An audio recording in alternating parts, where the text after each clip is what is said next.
Bonjour frères et sœurs. Si je vous demande quelle est l'idée principale de Proverbe 15-33 ou Proverbe 16-18, savez-vous de quoi il s'agit? En Proverbe 15-33, la parole de Dieu nous dit, donc la Bible est écrite, « La crainte de l'Éternel enseigne la sagesse et l'humilité précède la gloire. » Proverbe 16-18 nous dit, « L'arrogance précède la ruine et l'orgueil précède la chute. » Que choisissez-vous, la gloire ou la chute? Si c'est la gloire, soyez humble. Si c'est la chute, soyez orgueilleux. Nous avons le choix, c'est notre décision. Nous avons toujours le choix. Mais vous savez quoi?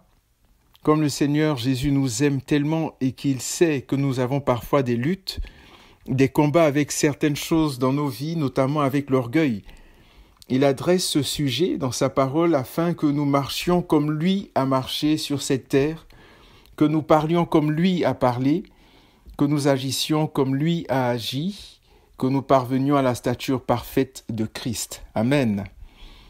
Une des toutes premières paroles que le Seigneur nous a dites se trouve dans les Béatitudes, dans le Sermon sur la montagne.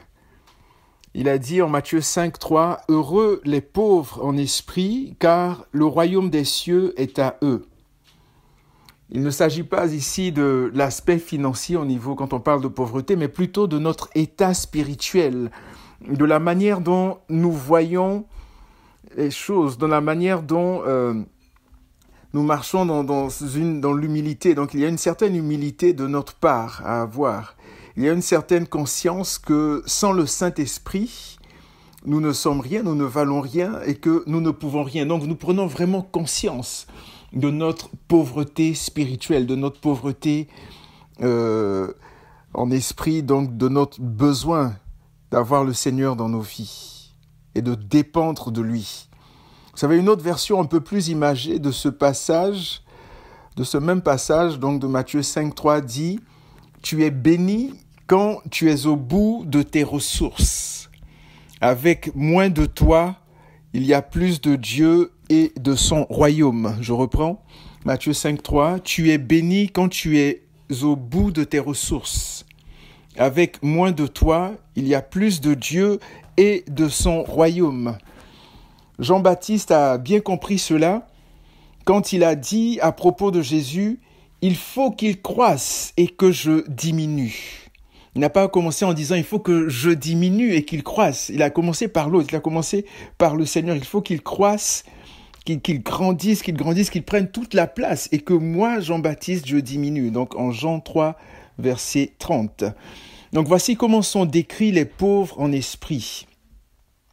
Donc heureux sont les pauvres en esprit, donc ceux qui sont dépourvus d'arrogance spirituelle, ceux qui se considèrent comme insignifiants, car le royaume des cieux leur appartient.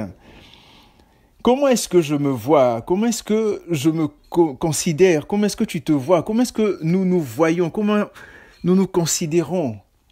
Est-ce que je suis dépourvu d'arrogance spirituelle ou est-ce que je pense que je connais beaucoup de choses parce que je connais le Seigneur depuis 5 ans, 10 ans, 15, 20 ans, 30 ans ou plus? Quel est le regard que je porte sur mes frères et sœurs dans mon assemblée, sur mon pasteur, sur les différents leaders, sur mes frères et sœurs qui sont d'une autre communauté? Quel est le regard que je porte sur les catholiques, les pentecôtistes, les baptistes, les musulmans, sur les blancs, sur les noirs, sur les arabes, les asiatiques, les anglais, les américains, etc. Les africains. Quel est le regard que je porte? Seigneur, aide-nous et pardonne-nous pour les regards, les préjugés que nous portons sur ces différentes personnes. Vous savez, bien-aimés, ce qui est intéressant avec Jésus, c'est qu'il ne nous demande rien qu'il n'ait déjà fait ou réalisé lui-même. Tout ce qu'il nous demande, il a déjà fait. En Matthieu 11, 28 à 30, passage que vous connaissez certainement très bien, il se décrit lui-même en disant « Venez à moi, vous tous qui êtes fatigués et chargés, et je vous donnerai du repos. Prenez mon joug sur vous et recevez mes instructions, car je suis doux et humble de cœur. Et vous trouverez du repos pour vos âmes, car mon joug est doux et mon fardeau léger. Ce qui est intéressant dans ce passage, le mot humble, la définition du mot humble, quand il dit « je suis doux et humble de cœur », le mot humble dans l'original est très intéressant. Une des définitions est « ne s'élevant pas plus loin du sol », ne s'élevant pas loin du sol, donc en restant proche du sol. Donc, la définition du mot humble. Et à ce propos, vous savez, j'ai une petite histoire à vous raconter que j'ai trouvée. Elle vient d'un certain l'abbé Dorothée. L'abbé Dorothée qui a vécu entre le 6e et le 7e siècle et qui, en parlant de l'humilité, a comparé les âmes à des arbres fruitiers. Et voici ce qu'il a dit.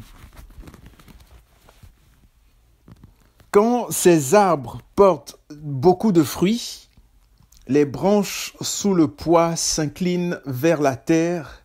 Par contre, les branches qui n'ont pas de fruits se dressent vers le haut. Il y a même des arbres aux branches desquels on attache des pierres pour les contraindre à s'incliner afin qu'elles portent des fruits. Il en va de même avec les âmes. Quand elles s'humilient, elles deviennent riches en fruits. Et plus elles le deviennent, plus elles s'humilient. C'est pourquoi plus les saints se rapprochent de Dieu, plus ils se voient pécheurs.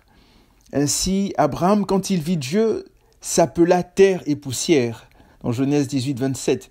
Et Isaïe, en voyant Dieu trônant dans sa majesté, s'écria « Je suis un réprouvé, un impur », dans Isaïe 6, verset 5. Prenons ensemble, bien-aimés, Philippiens 1, 17 à 2, 18. Lisons ce passage et aujourd'hui nous allons surtout mettre l'emphase sur les versets 3 à 11. Philippiens 2, versets 3 à 11. Mais prenons Philippiens 1 à partir du chapitre 1, verset 27. Seigneur, nous voulons te bénir encore une fois, te dire merci pour ta parole, te dire merci pour ce que tu fais dans nos cœurs, ce que tu veux faire. Merci parce que tu veux nous amener à dépendre totalement de toi et nous bénissons ton saint nom. Merci merveilleux Saint-Esprit, à toi la louange, l'honneur et la gloire pour les siècles des siècles. Amen. Donc Philippiens 1, 27, il est dit seulement, dans la version Louis II, seulement conduisez-vous d'une manière digne de l'évangile de Christ, afin que, soit que je vienne vous voir, soit que je reste absent, j'entende dire de vous que vous demeurez ferme dans un même esprit, combattant d'une même âme pour la foi de l'Évangile, sans vous laisser aucunement effrayer par les adversaires, ce qui est pour eux une preuve de perdition, mais pour vous de salut. Et cela de la part de Dieu, car il vous a été fait la grâce par rapport à Christ, non seulement de croire en lui, mais encore de souffrir pour lui en soutenant le même combat que vous m'avez vu soutenir et que vous apprenez maintenant que je soutiens. Maintenant le chapitre 2.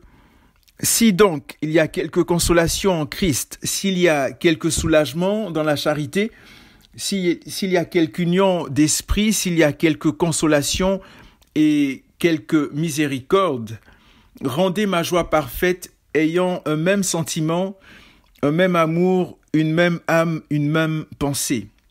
Verset 3. Ne faites rien par esprit de parti ou par vaine gloire, mais que l'humilité vous fasse regarder les autres comme étant au-dessus de vous-même. Que chacun de vous, au lieu de considérer ses propres intérêts, considère aussi ceux des autres. Ayez en vous les sentiments qui étaient en Jésus-Christ, lequel, existant en forme de Dieu, n'a point regardé comme une proie à arracher d'être égal avec Dieu, mais s'est dépouillé lui-même en prenant une forme de serviteur, en devenant semblable aux hommes. Et ayant paru comme un simple homme, il s'est humilié lui-même, se rendant obéissant jusqu'à la mort, même jusqu'à la mort de la croix. C'est pourquoi aussi Dieu l'a souverainement élevé. Il lui a donné le nom qui est au-dessus de tout nom, afin qu'au nom de Jésus, tout genou fléchisse. Afin qu'au nom de Jésus, tout genou fléchisse. Afin qu'au nom de Jésus, tout genou fléchisse dans les cieux, sur la terre et sous la terre, et que toute langue confesse que Jésus-Christ est Seigneur, Jésus-Christ est Seigneur, Jésus-Christ est Seigneur, à la gloire de Dieu le Père. Ainsi, mes bien-aimés, comme vous avez toujours obéi, travaillé à votre salut avec crainte et tremblement, non seulement comme en ma présence, mais bien plus encore maintenant que je suis absent. Verset 13, Philippiens 2,13, « Car c'est Dieu qui produit en vous le vouloir et le faire selon son bon plaisir. Faites toutes choses sans murmure ni hésitation, afin que vous soyez irréprochables et purs, des enfants de Dieu, irrépréhensibles, au milieu d'une génération perverse et corrompue, parmi laquelle vous brillez comme des flambeaux dans le monde, portant la parole de vie, et je pourrai me glorifier au jour de Christ de n'avoir pas couru en vain ni travaillé en vain. Et même si je sers de libation pour le sacrifice et pour le service de votre foi, je m'en réjouis et je me réjouis avec vous tous. Vous aussi, réjouissez-vous de même et réjouissez-vous avec moi. Amen. Donc l'emphase, c'est vraiment Philippiens 2, donc ça, verset 3. Donc c'est ça jusqu'au verset 11. Donc le titre du message d'aujourd'hui, bien aimé, le titre du message, c'est « Comme Jésus dans l'humilité ». Comme Jésus dans l'humilité. Nous allons voir ensemble que le Seigneur Jésus, le Seigneur à travers son serviteur Paul, nous recommande fortement de marcher dans l'humilité. Nous allons également découvrir que le Seigneur ne se contente pas uniquement de nous faire une recommandation sur l'humilité, il nous montre comment y parvenir. Et finalement, nous verrons que l'humilité a toujours des bienfaits, des avantages, des conséquences positives sur la vie des personnes qui pratiquent cette vertu. Donc, premièrement, le Seigneur nous recommande fortement à travers Paul de marcher dans l'humilité. Et en Philippiens 2, 3, 4, il est dit « Ne faites rien par esprit de parti ou par vaine gloire, mais que l'humilité vous fasse regarder les autres comme étant au-dessus de vous-même. Que chacun de vous, au lieu de considérer ses propres intérêts, considère aussi ceux des autres. » Donc vous voyez, nous sommes invités à ne rien faire par esprit de parti ou par vaine gloire, mais grâce à l'humilité, à regarder les autres comme étant supérieurs. Qu'est-ce qu'un esprit de parti? Qu'est-ce qu'une vaine gloire? L'esprit de parti, c'est ici l'idée de faire, par exemple, une campagne électorale. Là, on est en pleine campagne électorale dans différents pays africains. Et c'est ici l'idée de faire une campagne électorale ou de faire des intrigues pour une fonction. Et en Jacques 3, 14, Jacques dit, par exemple, il dit « Mais si vous avez dans votre cœur un zèle amer et un esprit de dispute, ne vous glorifiez pas et ne mentez pas contre la sagesse. » Autrement dit, ne faites rien pour passer devant les autres ou pour que les autres vous admirent. Cela ne vaut rien. Au contraire, soyez simples et pensez que les autres sont meilleurs que vous. En fait, on n'a rien à prouver, j'ai rien à montrer ou à démontrer. Recherchons cette simplicité-là. Que nous dit la suite au verset 4 ? Que chacun de vous, au lieu de considérer ses propres intérêts, considère aussi ceux des autres. Oui, nous avons nos propres affaires, nos propres intérêts, mais il y a le « aussi » qui est très intéressant dans ce passage-là. On dit, oui, considère tes intérêts. Au lieu de considérer tes propres intérêts, oui, tu peux les considérer, mais considère aussi ceux des autres. Pas uniquement les tiens, mais aussi ceux des autres. Oui, nous avons nos propres affaires, comme je disais, nos propres intérêts. On a le « aussi », et il ne s'agit pas d'être selfish. Il y a même, on dit les selfies pour les photos sur nous, regardez-moi, le je me moi, etc. Donc il ne s'agit pas d'être selfish, d'être individualiste, d'être indifférent, d'être égoïste ou égocentrique, mais de considérer aussi les besoins des autres. Jésus a dit, il y a plus de joie à donner qu'à recevoir, et on le voit dans Actes 20, 35. Donc le terme utilisé pour le mot considérer dans l'original, scopéo, Scopéo, d'où vient le mot télescope, signifie regarder attentivement, considère, regarde attentivement. Donc il ne s'agit pas d'un regard rapide, d'un regard furtif. Non, on regarde sérieusement, attentivement, avec amour et intérêt, avec attention, et ensuite on passe à l'action. C'est pas juste regarder et puis c'est tout, j'oublie, mais pour passer à l'action.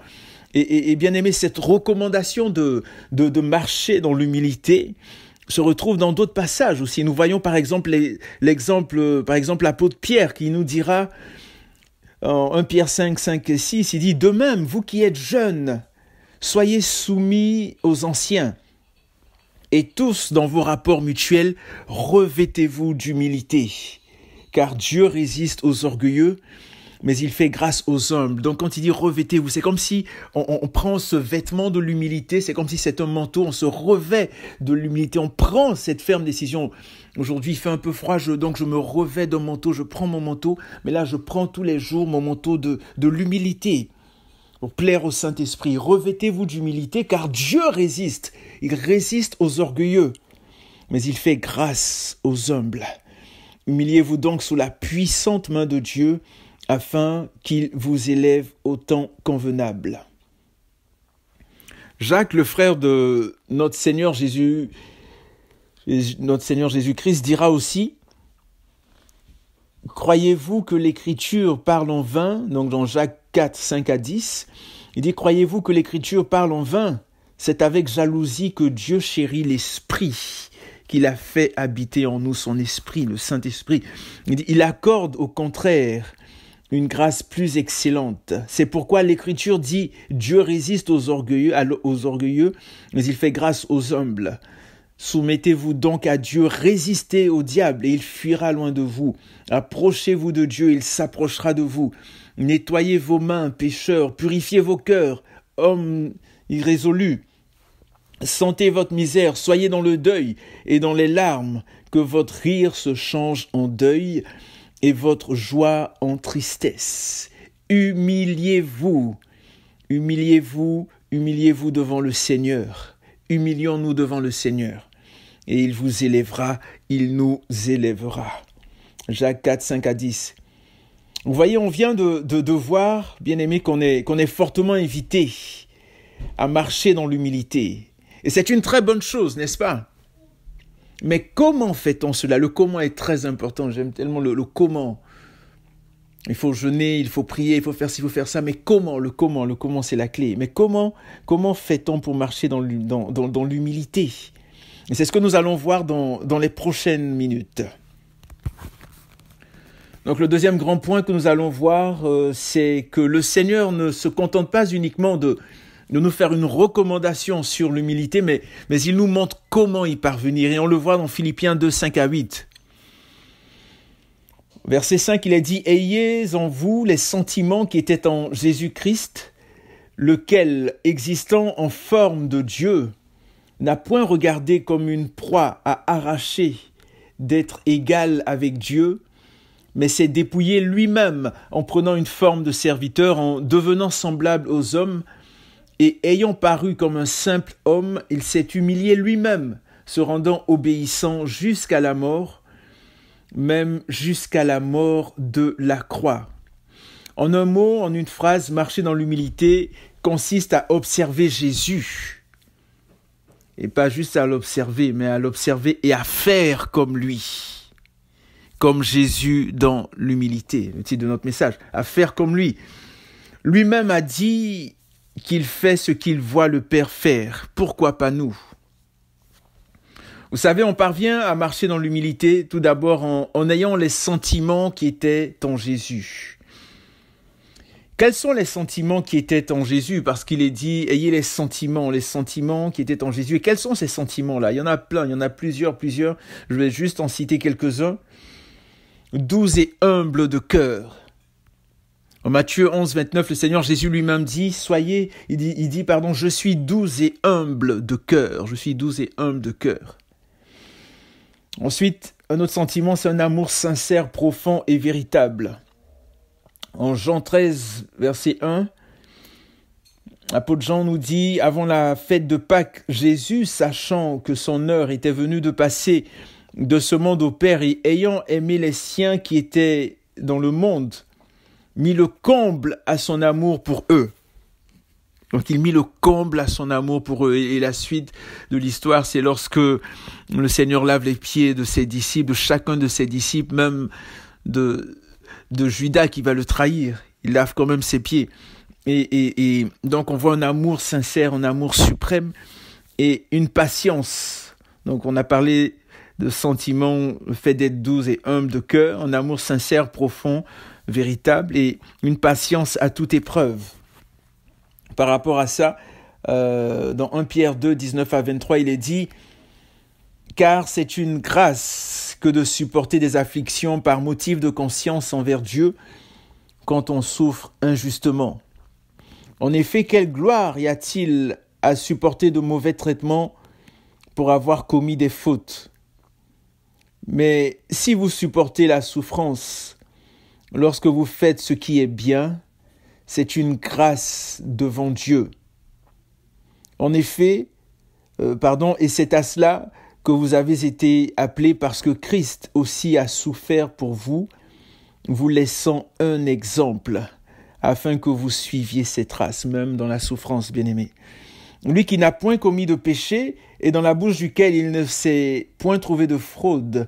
Lui qui injuriait ne rendait point d'injure, maltraité ne faisait point de menaces, mais s'en remettait à celui qui juge justement. Et là, on voit une dimension de brisement extraordinaire. Seigneur, permets-nous d'y parvenir.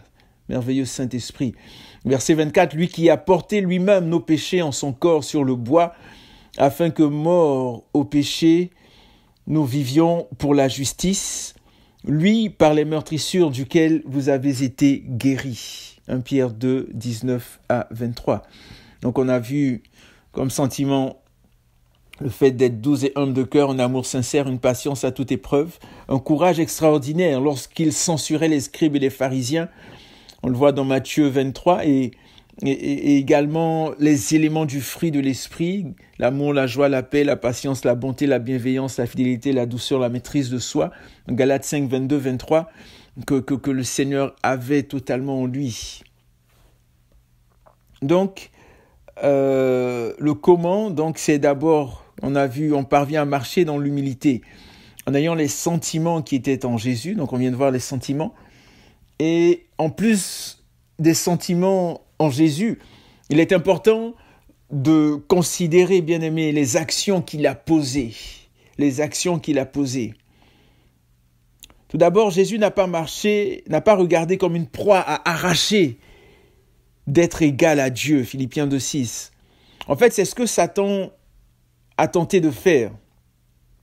On le voit dans Ésaïe 14, 11 à 15, et puis Ézéchiel 28, 13 à 16, lorsque Satan était dans la gloire au ciel avec Dieu et qui a essayé de prendre la place du Seigneur et qui a été précipité. Vous pourrez lire ces passages là, Ésaïe 14, 11 à 15, Ézéchiel 28, 13 à 11.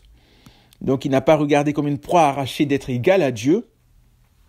Adam et Ève ont aussi tenté d'être des dieux trompés par Satan. On le voit dans Genèse 3. Et pourtant, Jésus avait toute la légitimité de le faire.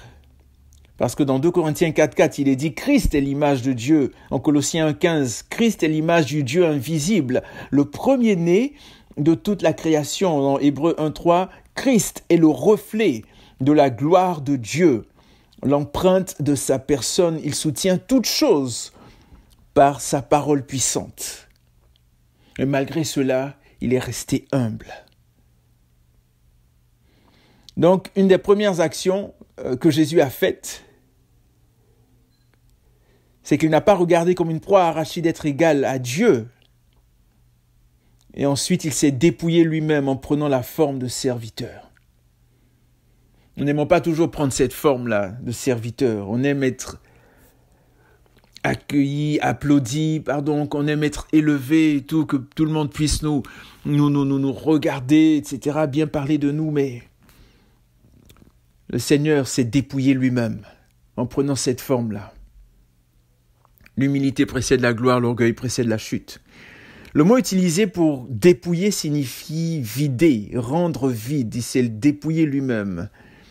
C'est Jésus lui-même qui l'a décidé. C'est lui-même. Lui, Dieu, a pris la forme d'un homme. Vous connaissez très bien ce passage. En Jean 1, il est dit, au commencement était la parole était avec Dieu, et la parole était Dieu. Au verset 14, ça c'est le verset 1, au verset 14, et la parole a été faite chair, et elle a habité parmi nous, pleine de grâce et de vérité, et nous avons contemplé sa gloire. Une gloire comme la gloire du Fils unique venu du Père. On nous parle ici de Jésus. Et Jésus est venu non pour être servi, mais pour servir et donner sa vie en rançon pour plusieurs. Marc 10, 45.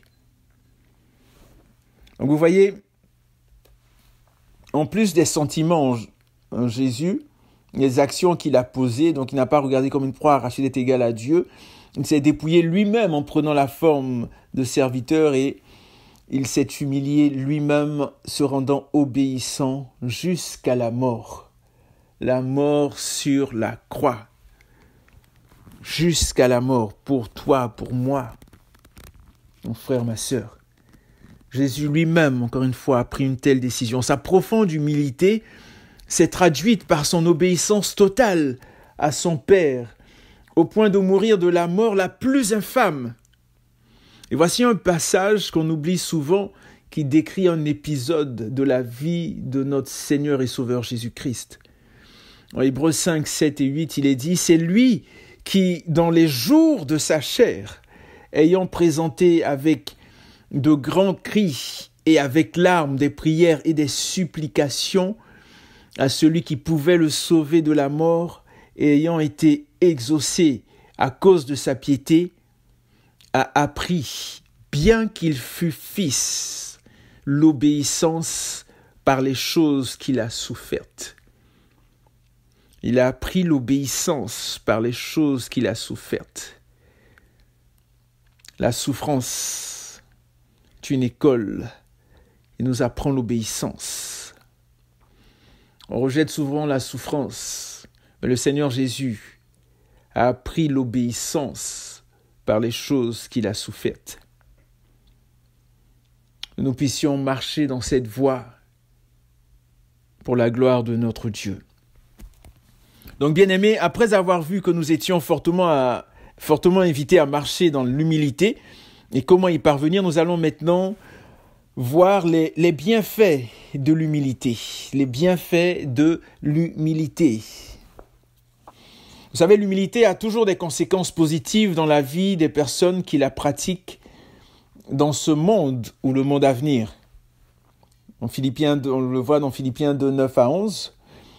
Verset 9, il est dit, « C'est pourquoi aussi Dieu l'a souverainement élevé. » On parle de Jésus, Dieu l'a souverainement élevé et lui a donné le nom qui est au-dessus de tout nom, afin qu'au nom de Jésus, tout genou fléchisse dans les cieux, sur la terre et sous la terre, et que toute langue confesse que Jésus-Christ est Seigneur, à la gloire de Dieu le Père.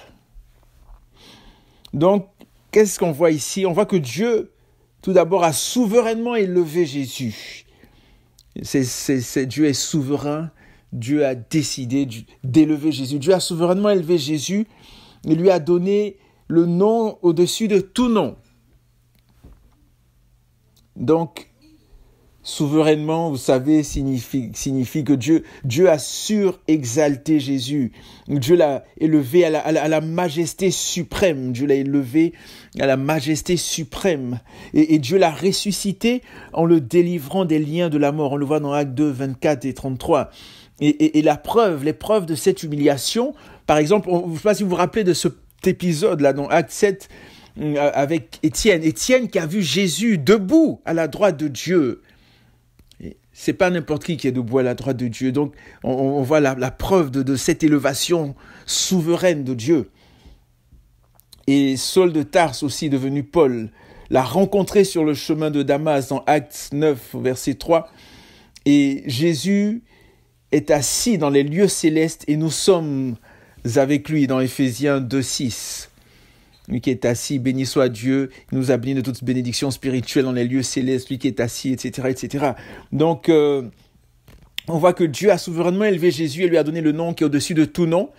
Et le nom que Dieu a donné à Jésus est un nom puissant. Le nom de Jésus est le nom le plus puissant qui puisse exister. Au nom de Jésus, alléluia. Le nom de Jésus guérit, le nom de Jésus délivre, le nom de Jésus libère, le nom de Jésus transforme. Le nom de Jésus.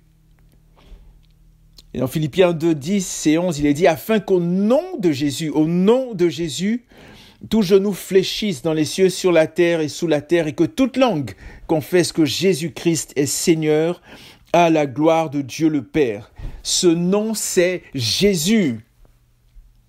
Quels sont les effets sur les gens? Les effets de ce nom, de cette humilité. On dit tout genou fléchit dans les cieux, sur la terre et sous la terre. Toute langue confesse que Jésus est Seigneur. Que fait ce nom? Comme je l'ai dit tout à l'heure, ce nom guérit les malades, fait trembler les démons. Ce nom est une tour forte. Ce nom donne une joie parfaite quand nous demandons en son nom. En Jean 16, 24, jusqu'à présent, vous n'avez rien demandé. Demandez afin que votre joie soit parfaite. Et qu'est-ce que Dieu peut faire avec nous, bien-aimés? Qu'est-ce que Dieu peut faire par rapport à l'humilité, etc. Et que veut-il faire? On voit, par exemple, je vais prendre différents passages rapidement dans Matthieu 8, 5 à 13. On voit un avantage, c'est la guérison du serviteur, du centenier. Rapidement, il est dit, comme Jésus entrait dans Capernaum, un centenier l'aborda, le pria en disant, « Seigneur, mon serviteur est couché à la maison, atteint de paralysie et souffrant beaucoup. » Et Jésus lui dit, « J'irai et je le guérirai. » Le centenier répondit, « Seigneur, je ne suis pas digne que tu entres sous mon toit, mais dis seulement un mot. Dis seulement un mot. Rien qu'un mot, Seigneur Jésus, et mon serviteur sera guéri. Car moi qui suis soumis à des serviteurs, j'ai des soldats sous mes ordres, et je dis à l'un, va, et il va, à l'autre, viens, et il vient, et à mon serviteur, fais cela, et il le fait. » Après l'avoir entendu, Jésus fut dans l'étonnement, et il dit à ceux qui le suivaient, « Je vous le dis en vérité, même en Israël, je n'ai pas trouvé une aussi grande foi. Or, je vous déclare que plusieurs viendront de l'Orient et de l'Occident et seront à table avec Abraham, Isaac et Jacob dans le royaume des cieux.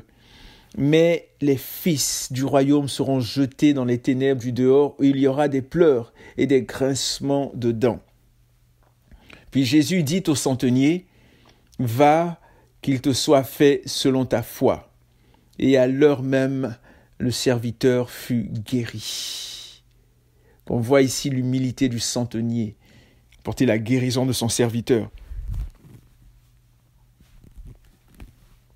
En Matthieu 15, 21 à 28, un autre avantage de l'humilité, c'est la guérison de la fille de la femme syrophénicienne. On nous dit, Jésus étant parti de là, se retira dans le territoire de Tyr et de Sidon. Et voici une femme cananéenne qui venait de ces contrées, lui cria, « Aie pitié de moi, Seigneur, fils de David, ma fille est cruellement tourmentée par le démon. » Il ne lui répondit pas un mot. Et ses disciples s'approchèrent et lui dirent avec insistance, « Renvoie-la, car elle crie derrière nous, elle nous dérange, elle nous fatigue. » Il répondit, « Je n'ai été envoyé qu'aux brebis perdues de la maison d'Israël. » C'est ce qu'il a répondu à la dame. Au verset 25, « Mais elle vint se prosterner devant lui, disant, « Seigneur, secours-moi. » Il répondit, « Il n'est pas bien de prendre le pain des enfants et de le jeter aux petits chiens. »« Oui, Seigneur, dit-elle, mais les petits chiens mangent les miettes qui tombent de la table de leur maître. » Alors Jésus lui dit, « Femme, ta foi est grande. Qu'il te soit fait comme tu veux. » Et à l'heure même, sa fille fut guérie. Alléluia. Vous voyez ce qui est extraordinaire ici.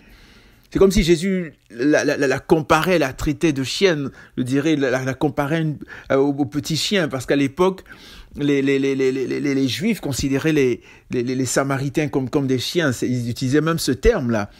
Et là, Jésus qui dit, je suis venu pour les Juifs et il n'est pas bien de prendre les bénédictions, de prendre le pain des enfants et donc les Juifs et de le jeter aux petits chiens, de le jeter aux Samaritains, de le jeter aux étrangers, aux Syrophéniciens, à toutes ces personnes-là qui n'étaient malheureusement pas considérées par les Juifs. Mais on voit l'humilité de cette femme-là. Elle a dit, oui Seigneur, même si mais les petits chiens mangent les miettes, ne serait-ce qu'une miette, donne-moi une miette, je t'en prie Seigneur, pour la délivrance de ma fille. Et le Seigneur a été touché par cela. Alléluia. Oh Seigneur, amène-nous dans une telle dimension, une telle humilité Seigneur. En Luc 18, 9 à 14, un des avantages de l'humilité, le pardon des péchés. Il dit encore cette parabole en vue de certaines personnes qui, se persuadant qu'elles étaient justes et ne faisant aucun cas des autres. Donc, 2 hommes, verset 10, 2 hommes montèrent au temple pour prier, l'un était pharisien et l'autre publicain. Le pharisien debout priait ainsi en lui-même. « Ô Dieu, je te rends grâce de ce que je ne suis pas comme le reste des hommes qui sont ravisseurs, injustes, adultères, ou même comme ce publicain. Je jeûne 2 fois la semaine, je donne la dîme de tous mes revenus. » Le publicain, se tenant à distance, n'osait même pas lever les yeux au ciel, mais il se frappait la poitrine en disant « Ô Dieu, sois apaisé envers moi, qui suis un pécheur. » Verset 14, Jésus dit, « Je vous le dis, celui-ci, donc le publicain, descendit dans sa maison justifié plutôt que l'autre. Car quiconque s'élève sera abaissé, et celui qui s'abaisse sera élevé. » Donc on voit le pardon des péchés. Il a pu obtenir le pardon des péchés par son humilité, tandis que ça c'est le publicain, tandis que le pharisien qui méprisait le publicain, et dans sa parole c'était une glorification de lui-même. Il se glorifiait, il dit « Oh Dieu, je te rends grâce, parce que je ne suis pas comme le reste des hommes qui sont ravisseurs, injustes, adultères. » On n'est pas pareil, ceux-là, non, ils valent rien.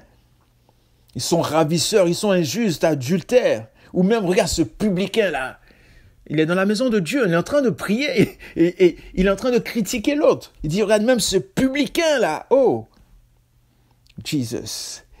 Il dit, je jeûne 2 fois la semaine, je donne la dîme de tous mes revenus, je. Faisons attention à notre vocabulaire. On parle de moi, je. C'est grave, faisons attention, on est sur une pente dangereuse. Ensuite, la gloire, les avantages de l'humilité. L'humilité apporte la gloire. Proverbe 15:33 que j'ai lu au début. La crainte de l'Éternel enseigne la sagesse et l'humilité précède la gloire. La gloire. Un autre avantage, c'est la possession du royaume des cieux. Heureux les pauvres en esprit, on l'a lu au début aussi, heureux les pauvres en esprit, car le royaume des cieux est à eux. Ils vont posséder le royaume des cieux, parce qu'ils sont pauvres en esprit. Donc, en conclusion, bien-aimés, frères et sœurs, nous avons vu ensemble que le Seigneur, à travers son serviteur Paul, nous recommande fortement de marcher dans l'humilité. Nous avons également découvert que le Seigneur ne se contente pas uniquement de nous faire une recommandation sur l'humilité. Il nous montre comment y parvenir. Et finalement, nous avons vu que l'humilité a toujours des bienfaits, des avantages, des conséquences positives sur la vie des personnes qui pratiquent cette vertu. Donc, frères et sœurs, qu'aujourd'hui soit un nouveau départ dans notre vie chrétienne, dans notre relation avec le Saint-Esprit. Qu'aujourd'hui, nous prenions la ferme décision, avec l'aide du Saint-Esprit, de marcher dans l'humilité. Qu'aujourd'hui, notre regard sur nous-mêmes et sur les autres personnes change complètement. Qu'à partir d'aujourd'hui, notre faim et notre soif du Saint-Esprit augmentent de plus en plus au point de nous abandonner complètement à lui. Alléluia. Seigneur, béni sois-tu. Merci pour ta parole. Merci, Seigneur, pour ton œuvre dans nos cœurs, dans nos vies. Merci, Seigneur, de nous amener à marcher, Seigneur, dans l'humilité, à être comme toi, Seigneur Jésus, dans l'humilité. Amen, amen, amen. Dieu nous bénisse. Amen.